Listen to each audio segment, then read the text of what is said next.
বেণীমাধব, বেণীমাধব, তোমার বাড়ি যাব।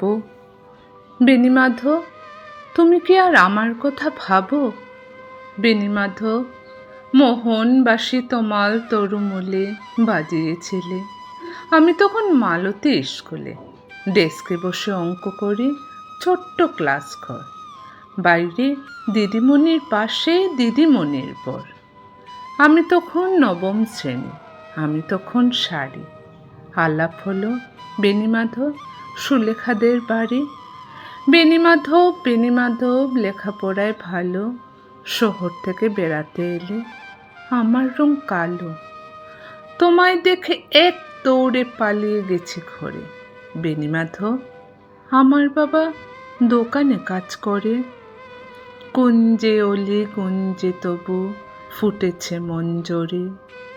সন্ধেবেলা পড়তে বসে অঙ্কে ভুল করি। আমি তখন নবম শ্রেণী, আমি তখন 16। ব্রিজের ধারে বেণীমাধব লুকিয়ে দেখা হলো। বেণীমাধব, বেণীমাধব, এত দিনের পরে সত্যি বলো, সেসব কথা এখনো মনে পড়ে?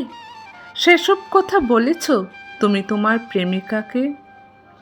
আমি কেবল একটি দিন তোমার পাশে তাকে দেখেছিলাম আলোর নিচে, অপূর্ব সে আলো। স্বীকার করি, দুজনকেই মানিয়েছিল ভালো। জুড়িয়ে দিল চোখ আমার, পুড়িয়ে দিল চোখ। বাড়িতে এসে বলেছিলাম ওদের ভালো হোক। রাতে এখন ঘুমাতে যাই একতলার ঘরে, মেঝের উপর বিছানা পাতা, জ্যোৎস্না এসে পড়ে। আমার পরে যে বোন ছিল চোরাপথের বাঁকে মিলিয়ে গেছে। জানি না আজ কার সঙ্গে থাকে।